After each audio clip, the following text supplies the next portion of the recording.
На протяжении большей части своей жизни в песках загадочный сфинкс всегда был окружен атмосферой тайны, вызывая предположения о его возрасте и назначении, методе строительства, скрытых камерах, роли в пророчестве и связи со столь же загадочными пирамидами. Это приводит в отчаяние египтологов и археологов, которые единственные стремятся завладеть сфинксом и претендовать на его секреты.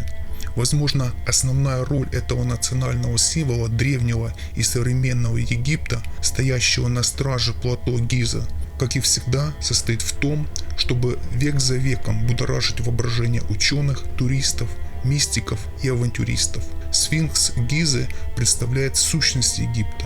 Обращенный лицом к восходящему солнцу, Большой сфинкс расположен на плато Гиза, примерно в 10 километрах к западу от Каира, на берегу реки Нил. Египетские правители поклонялись ему как богу солнца, называя его Хор-Эм-Акхет, что означает «живой образ божества Гора». Сфинкс находится в части некрополя древнего Мемфиса, места власти фараонов, недалеко от 3 больших пирамид – Великой пирамиды Хеопса, Хефрена и Мекерина. Статуя является крупнейшей сохранившейся скульптурой античного мира, размером 73 метра в длину и 20 метров в высоту. Отсутствует часть урея, а также нос и ритуальная борода. Расширение по бокам головы является частью королевского головного убора. Хотя голова сфинкса сильно пострадала от тысячелетней эрозии, возле одного уха все еще можно увидеть следы первоначальной краски.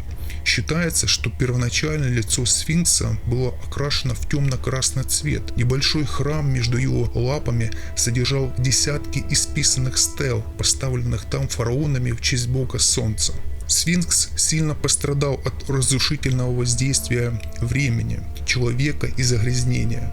На самом деле, единственное, что спасло его от полного разрушения, это то, что большую часть своей жизни он был засыпан песками пустыни.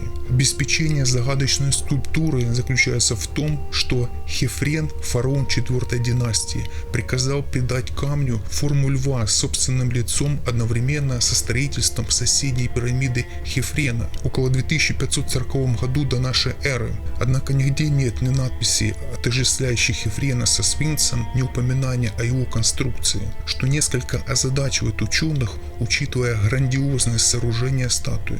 Несмотря на утверждения многих египтологов об обратном, никто точно не знает, когда и кем был построен сфинкс.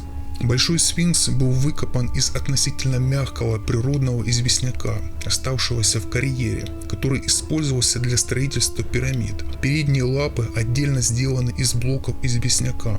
Однако из главных странностей скульптуры заключается в том, что голова непропорциональна телу. Возможно, голова несколько раз переделывалась последующими фараонами с тех пор, как был создан первый образ. Хотя по стилистическим соображениям это вряд ли было сделано для периода Древнего Царства в Египте, примерно 2181 году до нашей эры.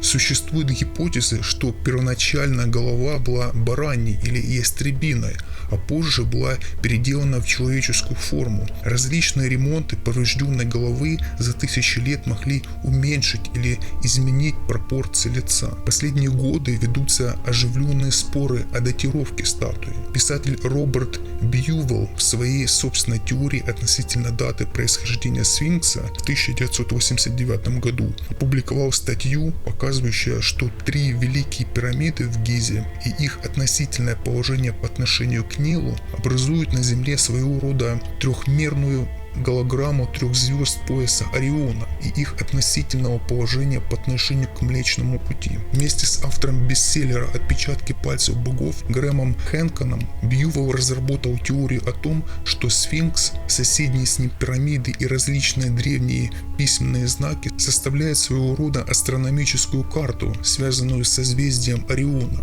Их вывод состоит в том, что для этой гипотетической карты лучше всего подходит положение звезд в 10500 году до нашей эры, что еще больше отодвигает происхождение сфинкса во времени. Существуют различные легенды о тайных лабиринтах, связанных с Большим сфинксом. Исследования, проведенные университетом штата Флорида, выявили различные аномалии в районе статуи, хотя они могут быть природными особенностями. В 1995 году рабочие, ремонтировавшие близлежащую парковку, обнаружили ряд туннелей и проходов, два из которых уходят глубже под землю рядом со сфинксом. Бьювелл считает, что они одновременны самому сфинксу. В период с 1991 по 1993 год, изучая доказательства эрозии статуи с помощью сейсмографа, были обнаружены свидетельства аномалий в виде полых пространств или камер правильной формы в нескольких метрах под землей, между лапами и с обоих сторон сфинкса, но в дальнейшем исследования были прекращены из-за отказа властей. Сегодня великая статуя рушится из-за ветра,